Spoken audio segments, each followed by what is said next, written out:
Right then, let's start this. Let's do this. Well, this year sees the 50th anniversary of the release of the Paul McCartney, or Paul and Linda McCartney album, as it was then, Ram. And I suppose that over the years, there's been a lot of people latched onto that album. It was a great album, I thought, when I first heard it, but the critics hated it.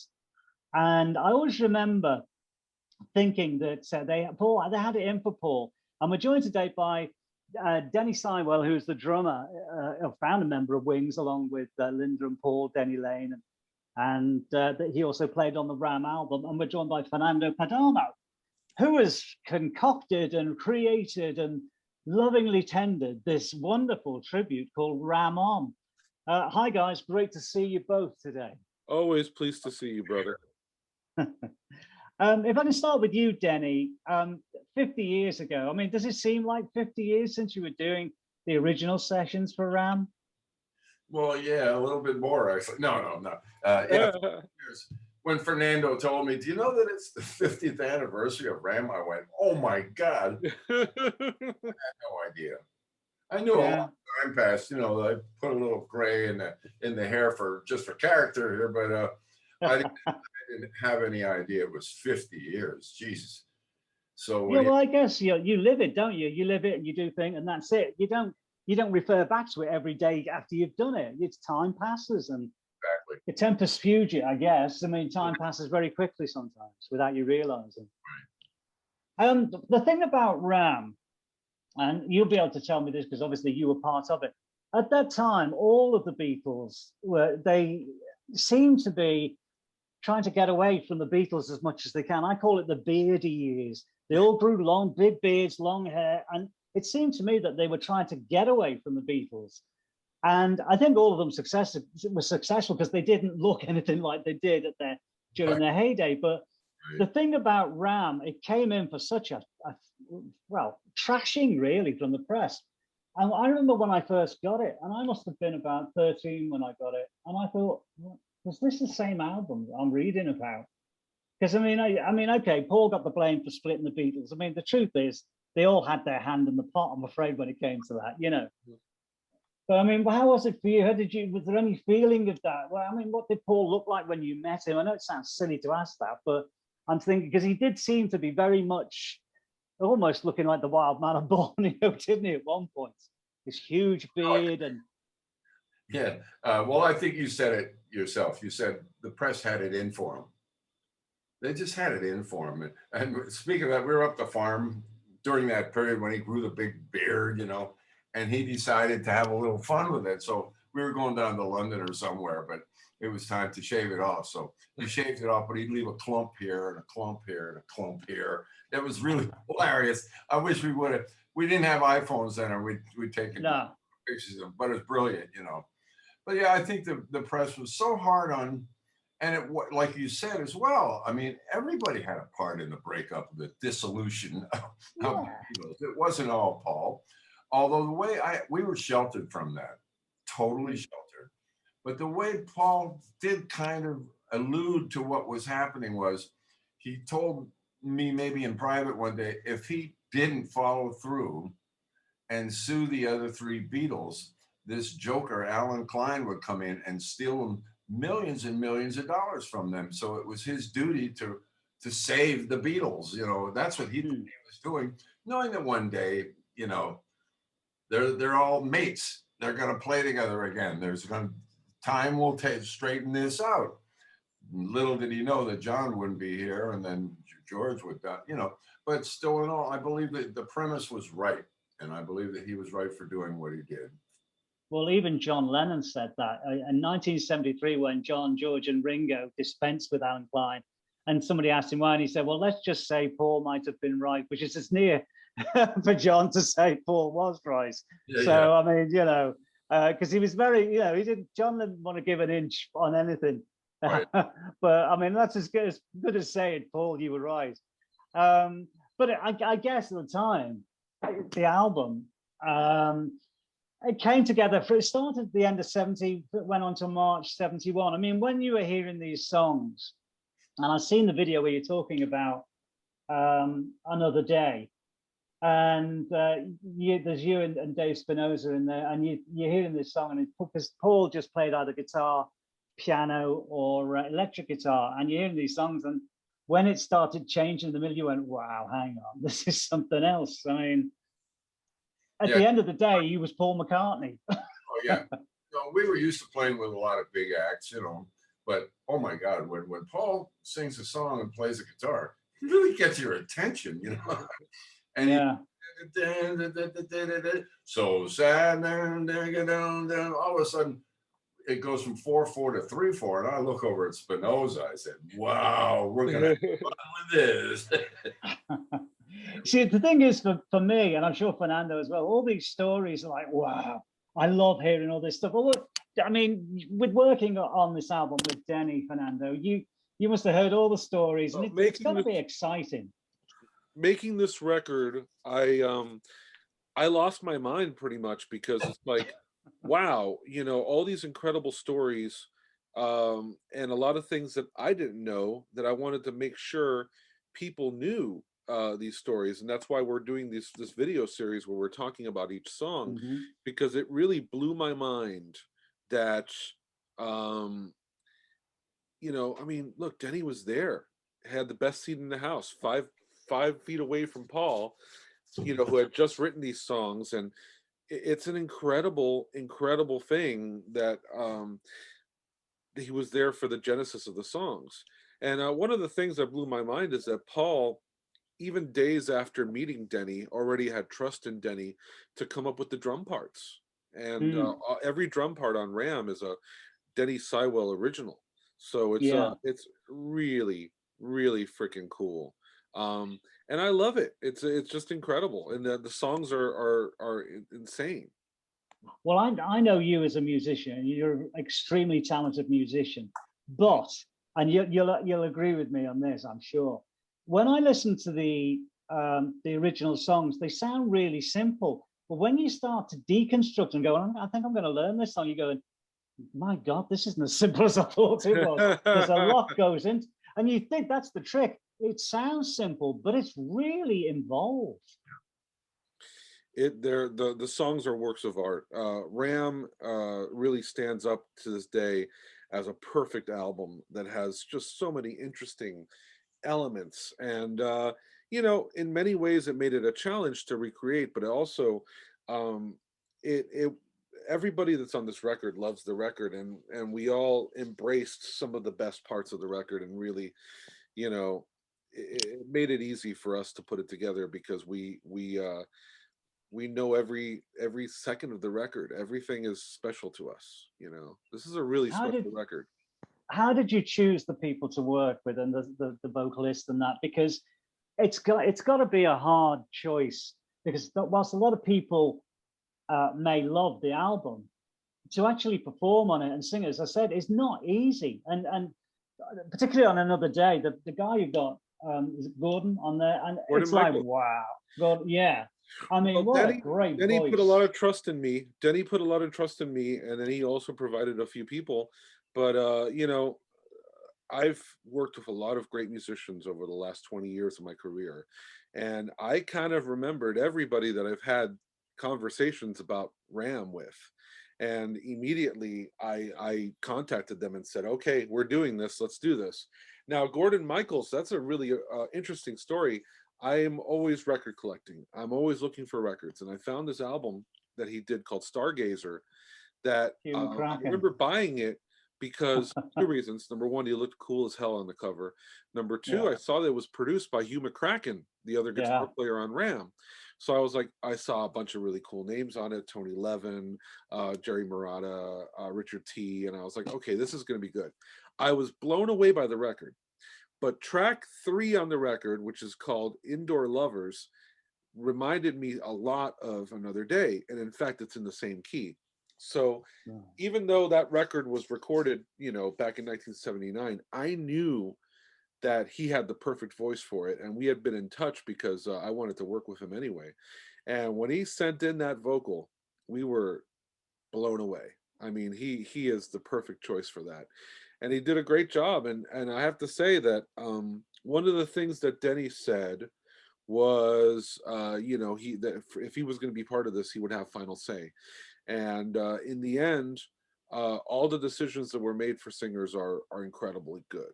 And Yeah. this record isn't just a tribute record. I mean, it's really a labor of love, and everybody that's on it sings with passion.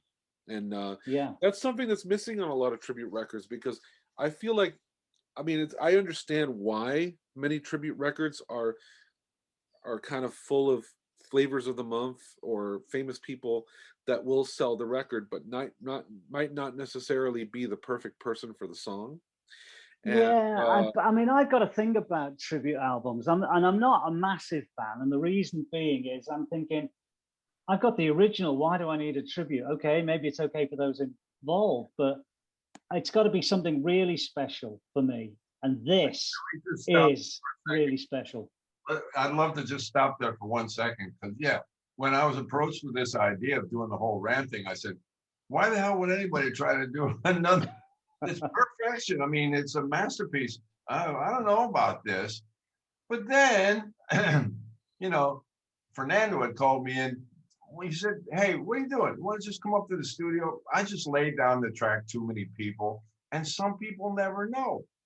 I went, yeah, I like those songs. What did you do it for? He says, just for the hell of it. He says, come on up and put drums on them. I went, yeah, okay. So I went up and I sat down in his kit. It was all tuned. All I had to do was like grab my sticks and play. And he played the track. I went, oh my God, this is so good. This is like the real thing.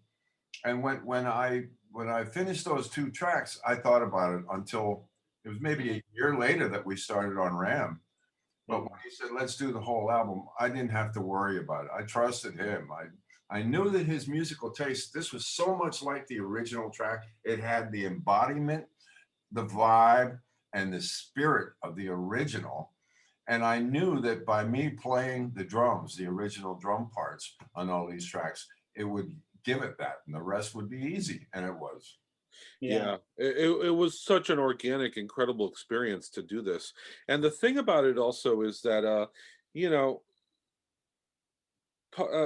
Denny putting trust in me, I generally in my career, it's grace under pressure, and there was a lot of pressure here. And then the pressure was definitely tripled and quadrupled, because Denny is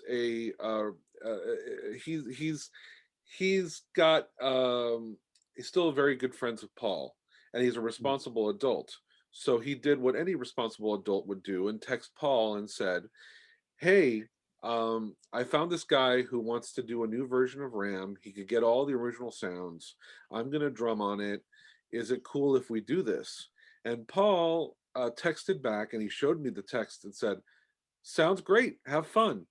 And those 4 words fueled the entire project, because now it's serious, because, whoa, he's going to hear this. So, you know, at the risk of making complete fools of ourselves, it drove us to definitely take this project to the next level and spend all the extra time finding the right singers, doing real strings and real horns, using real keyboards, getting Dave Spinoza, finding Marvin Stamm, which Denny had not been in touch with for 45 years, and finding his website and finding a little thing that said contact me, and reconnecting with him, and then teaching him how to record on his phone, because this whole thing was done at the midst of the COVID-19 pandemic. So, originally my idea was to do a show, but obviously COVID turned it into an impossibility. So we made an album. But we were getting files from everywhere, from Mark Murdoch in Japan to Robert Horvath in Germany to, England, everywhere in America, Jody Quine in Canada. So over 100 musicians on this record. And back to the whole, typical tribute thing, a lot of people are going to be like, well, I don't recognize a lot of the names on this. Well, our goal is that people are going to discover their new favorite artists through this. And everybody who's on this record is not just a Beatles fan, not just a Paul fan, not just a Wings fan. These are people that Ram is in their DNA. They didn't have to learn these songs. They didn't have to No. like look them up on YouTube and say, "Oh yeah, I could sing this." No, no, no. These are songs that I mean, I first heard the record when I was 8 years old. You know, the Yeah. Beatles is something that you're introduced to, you know, when you're very young. I gave my son his first Beatles CD when he was 6, you know, and it's like, it's one of those things that it's a companion, a life companion. And everybody on this record has their own stories of when they first heard Ram. It's a record that sticks with you. And I think a lot of the people on there, though, I mean, because I know you and I've worked with you, I recognize a lot of names. They're friends of mine as well, and it's nice to have the bring people in who you know you can trust. You go, I don't have to worry about what he's going to do because I picked him and I know what he can do, and that's I gotta didn't be want to. good I for didn't want to you. look like a noob in front of Denny Seiwell, but he was super impressed. And you know, that's the thing, is that we learned a lot of there's a lot of scientific stuff that happened on this record. So I immediately thought, okay, who are the high singing guys I know? But Paul is superhuman, and the thing that's superhuman about him as a singer is that he could sing very high, full voice with balls. And there's a lot of high singing guys in the power pop world, especially, that sing high, but they sound kind of cartoonish or kind of thin. And it was like really hard to, you know, find guys that could be belting like Paul. And we were lucky that we were able to find people like Timmy Shawn, Eric Dover, freaking Dan Rothschild, guys that could, Brentley Gore, guys that could, like, for example, Brentley Gore. So, Backseat of My Car. It's a hard song to sing It because is. it's a ballad And a for the rocket. first 4 minutes with a lot of Yeah. emotion, and then Paul's screaming his guts out the last minute of Yeah. the song. And we had some people, they were able to do the ballad portion fantastic, and then when they went to go scream, they're singing in falsetto, and that didn't work. Or they had to change the key, or they had to, you know, resolve to, you know. But here's the thing, though, with McCartney, you're trying to fill the shoes of someone who can sing very softly, and then at the very end be screaming, but still in tune and everything else, as he was on Hey Again, Jude. the same And that's guy, all in one yeah, song. the same guy who sang Yesterday, you know, and Here, There, and Everywhere is the same guy who sang Helter Skelter, Oh Darling, you know. I mean, God, this is the most, you know, definitely the just like the most versatile dude in the Beatles for sure. And Well, you you know, know, in Paul Liverpool, was at we'd his say peak. he's quite talented. Paul was at his peak during Ram. Oh wait, Denny's talking. Hey, Let me give a quick cliff note about Backseat of My Car, Brentley Gore. He's a buddy of mine that used to live here in LA, and I did some demos with him. He's a very talented guy. Just never caught on to the labels in those days at the time. But he moved to Nashville, so I hadn't seen him in a while. And when we needed somebody, you know, I thought, hey, let me give Brentley a shot at this because he's really good. So I said, would you like to try, you know, Heart of the Country? Because you live in Nashville. So I thought, Heart of the Country.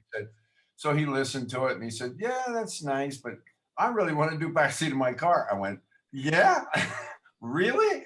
You think you got the chops to pull that off? He said, I think I can do it, man. I said, all right. So the night before he put his vocals down, he tested positive for COVID. He gets the positive test. The next morning he gets up and he does the whole thing before it hits him.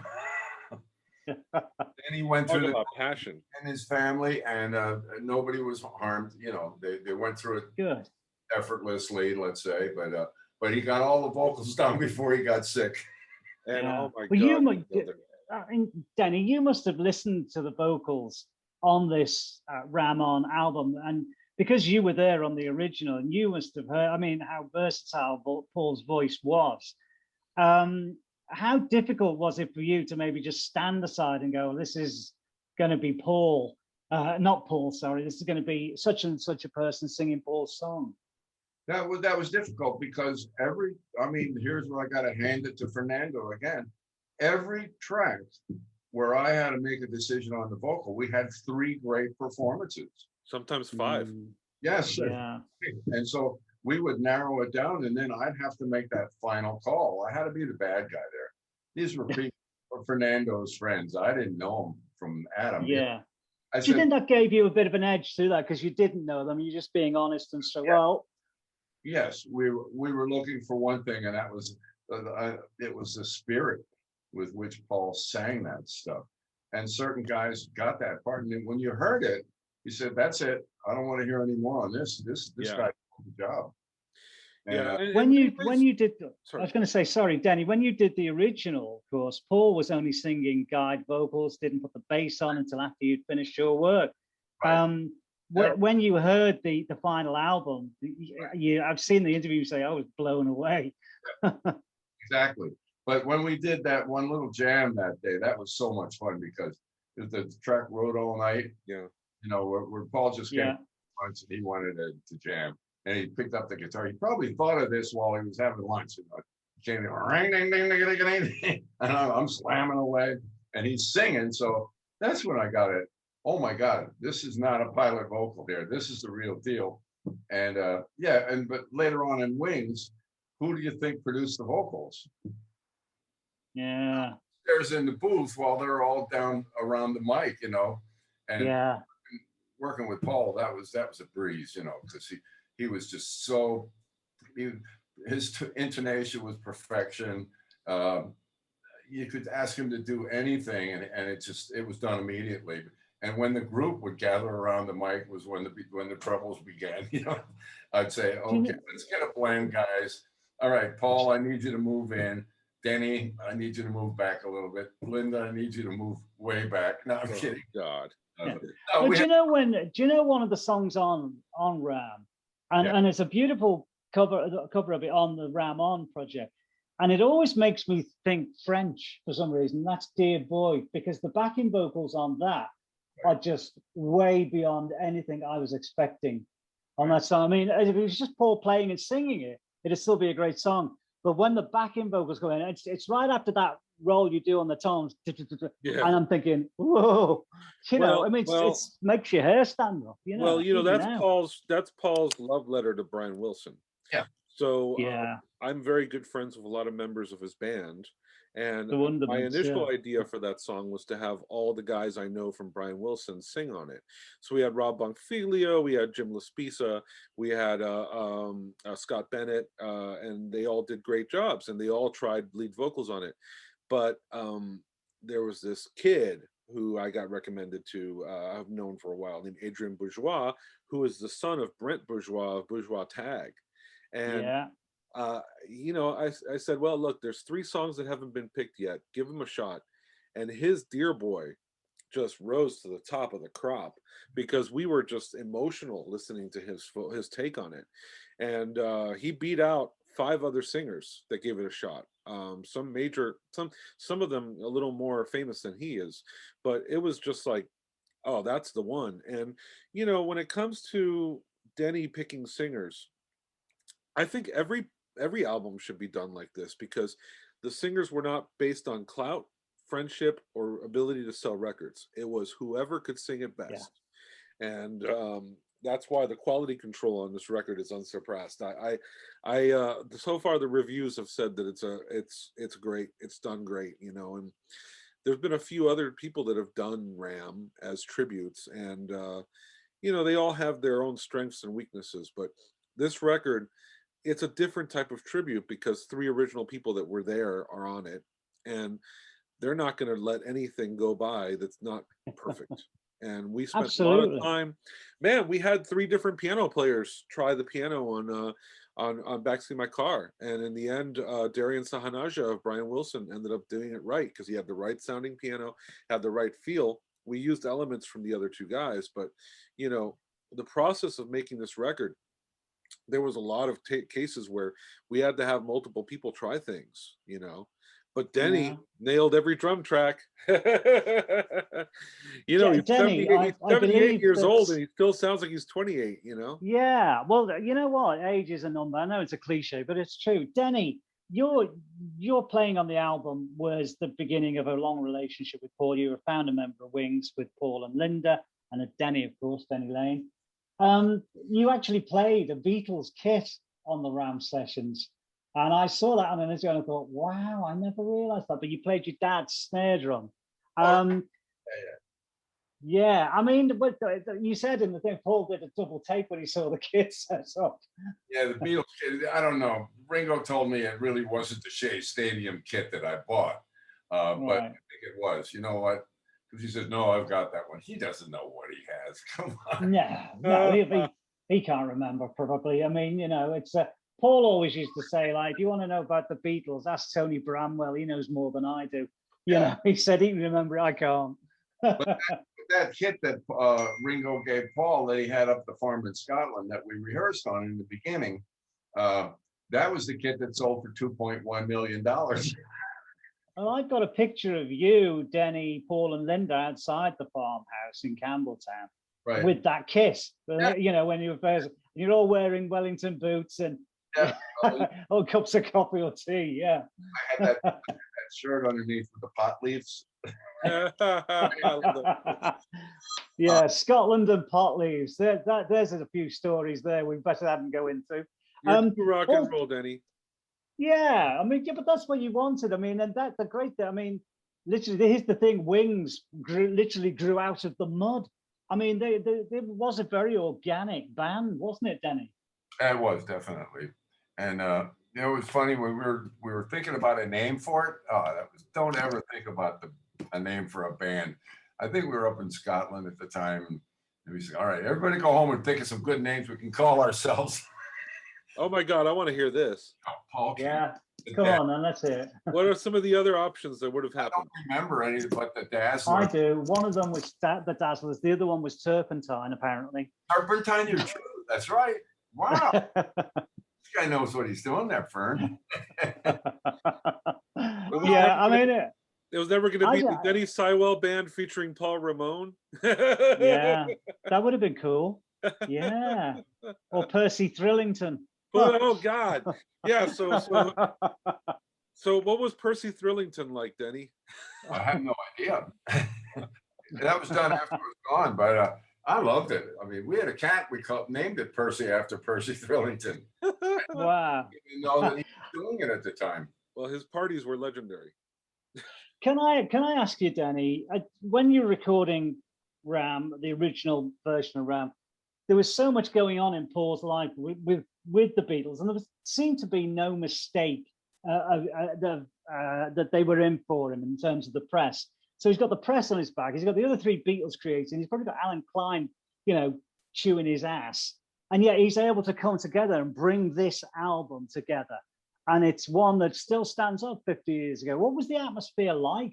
Because it must have been dreadful for him. I gotta tell you, to compartmentalize, you know. Never brought that into the studio. What was, there's none of that outside stuff that was going on. He never brought that into the Ram recording. He hired 2 New York session men. This is what we do for a living. Sometimes we record an album in 1 or 2 days.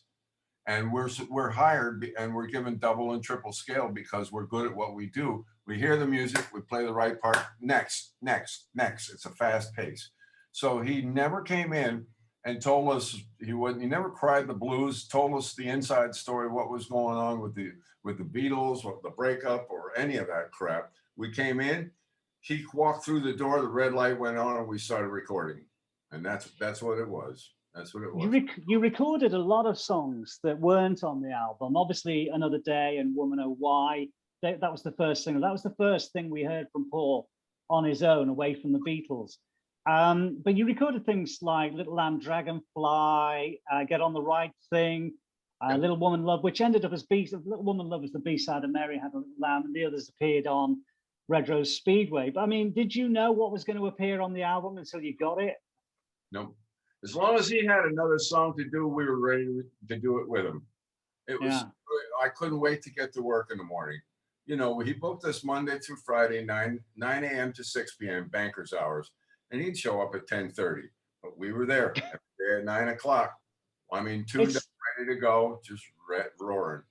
It's funny though, because although I know those songs were recorded at the Ram sessions, I can't imagine them on Ram because Ram has become so absorbed into my psyche, if you like, that's the album. There's no extras, that's the album. And it's a bit like Sergeant Pepper, Penny Lane and Strawberry Fields. When you listen to the remastered and they're on there, you think, oh, that sounds weird. That's not what I'm used to hearing.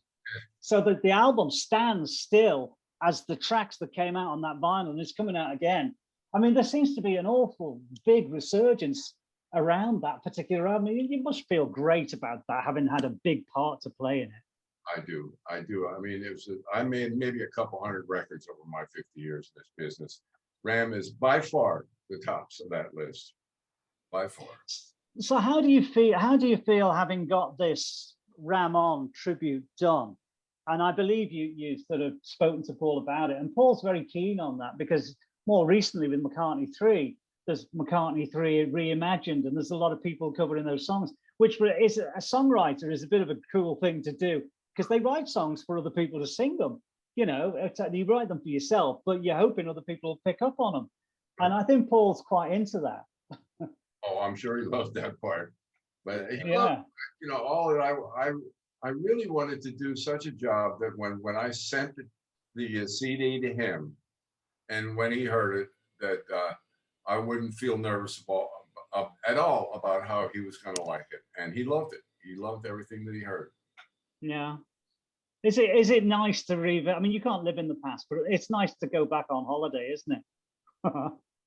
Oh yeah, are you kidding? The last time I was in England, you mean? Well, no, I'm just saying you can't live in the past and read it, but you can. It's nice in your head to go. You know what? Because after 50 years, I guess, or if there was any bad stuff, I'm not sure there was, but if there was, that they all kind of disappear. You're only left with the good stuff. Yeah, that's right. There was no bad stuff then. It was brilliant. Couldn't wait to get to work. Couldn't wait to hear the next tune. And when we're doing it up at Fernando's studio out here in Reseda, California, and I put the headphones on and it came at me, I was at CBS 52nd Street, 52. Oh my God. Wow. That's a great way to feel. That is a great way to feel. I got to say that really, now that epitomizes that should be the quote when you put it on. You felt like you were back then. So there's the proximity of the two versions, and it's probably not even a cigarette paper between them, it seems. And I had 50 years to think about the parts that I did then, so I could improve on them or not. You don't want to mess with history, Denny. But yeah, this is that's an incredible quote. And the thing about it is that this album, you were talking about how the songs that make up Ram, you can't think of changing anything up. It's an incredibly sequenced record. It's an incredible sequence, and there's so many things that we've learned from Ram, and the way that the songs interact with each other is perfection. That's why it's aged better than any other McCartney record, production wise, song wise, songwriting wise, performance wise. But every song has a purpose. You know, it opens up with the bombastic "Too Many People" and then goes into like a bluesy porch blues song into a ukulele ballad, which in 1970 ukulele was pretty much synonymous with Tiny Tim and novelty music, and to have something so emotional and beautiful be based off a ukulele, that was unheard of. Into, you know, Dear Boy, which is like this like Brian Wilson Beach Boys Pet Sounds masterpiece, into Uncle Albert, which is the return of the Beatle epic, you know, and then into like Smile Away, which is like a blues shuffle, you know, Heart of the Country, which is British Americana, into Monkberry Moondelight, which is like a Leon Russell stomper. You know, God, this album has so much. And I remember listening to it when I was 8 years old and going, this is the album with everything, you know, this is everything you would ever want from Paul. And that's what made it so much fun to put together. And Denny, his performance on the record is so incredible. And, you know, God, it's a tour de force because he wore so many hats as a drummer, you know. Yeah. And I mean, I think though the other thing as well, I mean, you've missed the point that backseat of my car was an epic. It was, and I always put it, it's very cinematic. It was almost like a film. And Denny, I've got to congratulate you because it's one of my favorite parts, and it's silly things. You can't latch onto silly things here. That at the very end of backseat of my car, that jumper, you go like that, and I'm thinking, oh, I mean, that's real. that is real hairs on my arms standing up, and I thought, wow, that is, I mean, just you nailed it. Yeah. Something, John. I do this performance at Beatle Fest and in my drum clinics.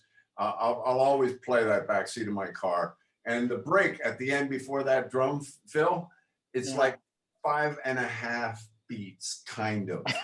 1, 2, 3. Yeah, I mean, it is. It is, and it's just wonderful. It blew my mind. I caught it once at a performance. The rest of the time, I screwed it up. And that's the thing, though, isn't it? Though it captured the moment. Yeah. And even if with all the technology that you have these days, this is why Ram was a very organic album, because the system that they had in the studios back then was very simple. It was the analog tape, probably, I would imagine maybe 16/24 track then. Now you've got, you know, ultimate different variations of recording digitally and everything else, but it still won't sound the same. And I think you're right about Ram On. It has the vibe and just the spirit and the feel. And I don't think I'm listening to a tribute album. That's the thing. I think I'm listening to a new piece of work. Wow. And I think you've got that. So that's quite the honor. You know, the thing that blew my mind is when Denny told me that Uncle Albert Alberhausen, the drum track, the electric guitar, and either the piano or the acoustic guitar was all done in one take. And Denny did the same thing. We, when it came to putting the songs together, my first instinct was to do click track and to, you know, do time. What they call it? They call it to do different type of timings and grids and stuff. And in the end, on a few of the songs, Denny just played along to the original because the original feel was the way to go. And the thing that I've noticed working with older musicians is that my generation and under, we're all completely lazy, and we just like record songs in pieces and comp our vocals and do a lot of editing to make things perfect. Cut and paste. Guys like Denny and Dave Spinoza and Hugh McCracken, and you know, they were trained to play songs all the way through without a mistake, with passion. And Denny, he's the type of guy that he'd rather track the drums all the way through, you know, than, okay, let's cut a verse here. Oh, hey, let's try this part again. No. And most of the performances on this record is Denny all the way through without any overdubs or any sweetening or any editing. You know, it's just perfection. And well, I have to say to the pair of you, it's a marvelous album, beautifully played, arranged, and performed. And I think this is really going to, you set the bar really high for the tribute bands and tribute albums now. That's because this really is the Rolls Royce of tributes. And I think when Paul hears it, he's going to go, you know what, this is a pretty good album. Yeah. You know, talk about the ultimate tribute. I mean, we paid tribute to everything from the art to the instrumentation, the bass. Like for example, we had some, you know, I think Denny told a great story. He was talking to one of his famous friends, and the first question he asked was, "Who's playing bass?" And we were luckily able to find guys like Will Lee, Dan Rothschild, John Montagna, Roger Houday, Zach Schaefer, Derek Frank, Fernando too. Yeah, well, I played a little bit on it, but Jennifer Jill Oberly, and all these bass players. I mean, Paul is our hero. And some of us, we even used, you know, Rickenbacker basses to get it to sound exactly the same. And a lot of the guitar tones and stuff. The thing about Paul's bass playing, though, and I was discussing this with somebody else, a musician who's with the Go-Go's, Kathy Valentine, and I mentioned she started off as a guitarist and had to learn bass to get into the Go-Go's. And Paul had to learn the bass because Stuart Sutcliffe had disappeared. He was a guitarist. And you can tell when as somebody moves from guitar to bass, they have a certain way. They're very good at holding the roots, but they love sticking in these little melodic runs and things like that. And when you listen to Paul's bass playing, it can either be incredibly simple, or you think, my God, how does he do that and sing? You know, I mean, it's something else.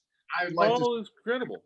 Yeah. Go ahead, Fernando. Go ahead. Go ahead. I was just going to mention that when we were doing the original recording, and I didn't ever hear Paul play the bass. I kind of knew without knowing that what I played on my bass drum foot was very important because he Well, that molded the bass line, the rhythm section. exactly. So without knowing it, I just kind of put a little extra effort into the way I felt the music and added the bottom end in the bass drum parts that I played. And I was so surprised and so pleasantly surprised when I finally heard the finished album and what he'd done with the bass lines. Oh, Were you a bit disappointed when Wings first went out on tour that they didn't play more from Ram? You did Eat at Home, I think, and Smile Away. I can't remember any of the other songs being done. So there was, I mean, there are two great songs, but I think there could have been a few more done, to be honest. Ram was, and I'd always tell Paul that. well, you know, Ram, not a lot of bands go out and do covers from Ram. It's difficult music. I mean, Yeah. it's simple in some respect, but it's difficult to pull it off if you want to really make a nice version of it, you know.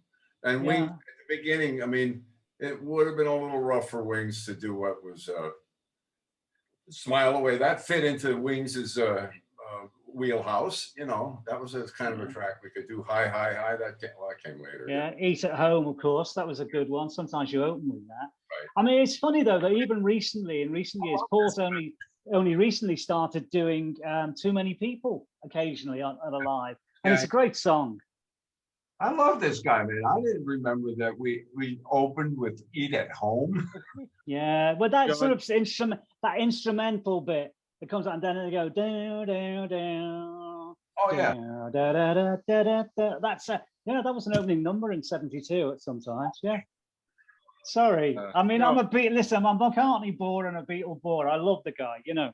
Yeah, there's a reason why John gets hired to do all the interviews and do all the intros on the cruise, because he knows and loves everybody, and it's just perfect for it. And you know, these songs, we'd love to perform them live because I think we could have a lot of fun with them. I personally saw Paul play Another Day and Too Many People live, and it was always a thrill because you don't expect that. You know, you go to a Paul concert, you expect all the Beatles stuff, you expect Jet, you expect Band on the Run and stuff like that. But when he pulls out something deep like that, it's like, whoa. And Another Day, it's a thing though, isn't it though? I mean, song. With the songwriting legacy that he has, he's kind of spoiled for choice, really. I mean, you know, there's always, I mean, he could play for 6 hours a night. And somebody at the end say, you didn't play this, you know. Exactly. I mean, God bless him. I mean, he's got an amazing catalog of songs. And let's just say that he devalues every other concert, because when you look at the set list and say, holy crap, the guy played 35 songs and didn't have a drink of water for 2.5 hours. And then you go see, you know, some other concert and they peter out after 15 songs, and you're like, they have an opening act and, you know, they have intermissions and you're like, what the hell? You know, so yeah, Paul is a cyborg. He's amazing. I love him. Denny, how do you look back then on this period, which was basically an album that was recorded remotely? I mean, is this the first time you've done an entire album like this at all, or have you done something similar to this in the past? Absolutely. I mean, I thought I'd done it all until this happened. I mean, one day it was really getting desperately dangerous to be around people at one point in the pandemic, and Fernando called me up and said, next time you come up, let's try to do as many drum tracks as you can so we don't have to have any live recording. It was just he and I in the studio messed up. Yeah. But we didn't want to take any risks, so we thought, let's try to do as many drum tracks as we can. And so we had like 8 left. And I went up and I did 8 drum tracks, and it took like 3 or 4 hours or something like that. Yeah. He killed it.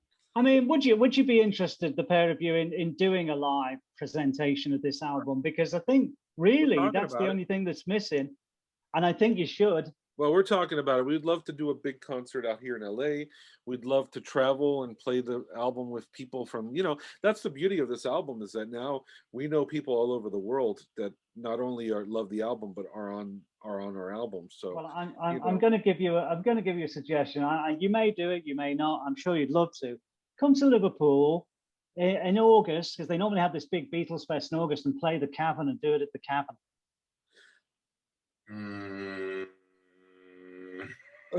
Paul McCartney. Hey, listen, Paul McCartney's played there 3 times now. I've seen him every time he's played there because my mate does the front of house for Paul. I have trouble up and down the damn steps. I love the York Theater was brilliant. I think they were remodeling it the last time I was there. That's a great venue to play some. I don't know if we could pull off what we needed in the, you know, I don't know. Of course, we try the caverns, but the cavern's amazing. But we'd like to do this in a real theater, like a big theater.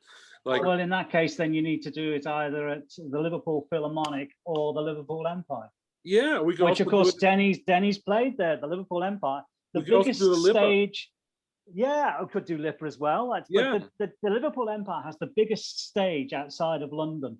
Ooh. And yeah, seriously, and they've remodeled it because they used to have a stage door to get in all the equipment that was about the size of you know, the door under somebody's stairs. It was ridiculous. The biggest stage in the country outside of London, and it was literally like your front door trying to get all the band's gear through a front door, which they've thankfully changed that now. But Denny, what was your experience of playing in Liverpool on the Red Rose Speedway tour? Well, we played there several tours. I mean, we stopped there during the university tour, the Red Rose Speedway tour. We loved it. We got to see Jim, Paul's dad. Yeah, Paul's dad. Yeah. Yeah, we met Aunt Jenny, and we went down to that pub when we were filming. Was it the Crown and Anchor or something? No, it was the Chelsea Reach in New Brighton. Chelsea Reach. Oh my God, I'm so pissed in there because there was no tab. I don't know who paid. Well, but hopefully it will be Lou Grade, seeing as you were doing the thing for him. We were there all day and half the night, and I'll never forget this. So we didn't stay. Paul stayed in Liverpool, but we didn't stay. But Denny and Henry and I jump in the limo to go back to London, and we're pulling out of town. And the limo driver rolls down the window and throws up. I said, hold it. You get in the back seat with Denny and Henry. I'm driving back. I'm driving back to London, and you know, I'm on the wrong side. Oh shit! Yeah, it's the other side. No. And then, yeah, we drive on the left here. I don't think that limo driver will ever forget that night riding with Denny and Henry because they were more drunk than I was. And I was pretty I mean, these memories, and they're so wonderful when something like Ram On comes out, it just brings all these things to the surface. And hearing these stories for me and for Fernando as well, it's just incredible. And again, it's something, if something's good and of value, it will last. And that's the great thing about Ram. And I think a lot of what Paul has done is great, and it has value. It's funny, I've started seeing things now. Well, you've done Ram. What about Wildlife or Red Rose Speedway? And I'm thinking, oh dear, yeah, listen, they were great albums. But I mean, particularly Red Rose Speedway. I played that album till I think I wore it through. And it was just a great album. But I think that era with the first Wings band, I mean, I know the Wildlife was just the 4 of you, and then you brought Henry in. And I spoke to Henry about it. And he said it was a great time, you know, it was a great time to be in that band. It just took me right back to the farm, living at the farm. I had the Breckahy Farm, Kilkenzie by Campbelltown, you know, and we'd ride over to Paul's place and just wellies and jeans, and it was just so lovely. I mean, we had such a great time up there. I don't know how we lived. I really don't, but we were together all of the time. If we weren't playing music, we were hanging out, and somebody had a guitar and somebody was singing every moment of it. It was brilliant, you know. The memories of youth. That's essentially the memories of a young man, and they're usually the sweetest. Yep, absolutely. Well, look, the pair of you, thank you so much for talking to me today about this. Ram On is available from the 14th of May. I'm sure it's got the Sir Paul McCartney seal of approval. It has 3 musicians who actually played on the album. It has Dave Spinoza, Denny Seiwell, of course, and Marvin Stam. Is that? Yes, yeah. Marvin Stam, yes. And of course, the rest of the cast are just unbelievable. And you know that these people literally have Ram as part of their DNA. Fernando, you're a decent man. I Thank must you, say brother. that. I've always said that. I love working with you. We always have great fun together when we're on the cruises and what have you, and the pre-cruise parties. Oh, yes. But it's great that you two guys have really taken literally the ram by the horns, and you've turned out something quite spectacular, I have to say. And I urge people to go out and buy this CD because it's something you will not regret. It's not Ram.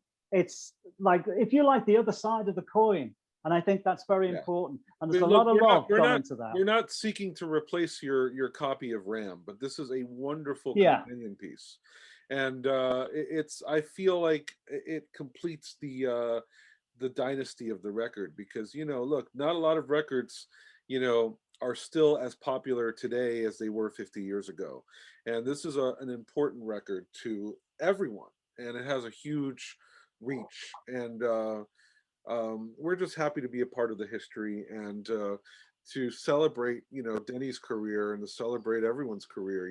This is a big thing for everyone, and we're excited for people to hear it. And so far the reviews have been really spectacular, so we're really, really happy. Well, and people should look out for a live representation of this as well at some point. Oh yeah, ish. Ram on Denny, Tour 2022 coming up. Denny, Fernando, wonderful to speak to you guys. I hope it hasn't been too much of an ordeal for you. I love the album, but then I always was going to love the album. So, it's a win-win for me. Awesome, brother. Thanks, Jon. Thank you, Jon. Have a great day. I'll get this video out to you, and we'll get it up. Thanks, great. Brother. Thanks, guys. Thanks, Denny. Thanks, Fernando. I mean, really appreciate Denny. It's a great opportunity for me to tell you that I really rate you as a musician and a drummer. I love what you do, and what you did on those McCartney albums and Wings albums. It stands the test of time. And the great thing is, anyone else who played drums with Paul after that had to follow what you did. That's always a good sign. Yes. Brilliant. Great. Right, well, listen, you take care, guys. Love you. doing this, and hopefully I'll see you next May, Fernando. Yes, that's going to be fun. On the All right, guys. Deep Blue Have a Sea. great day. All right, guys.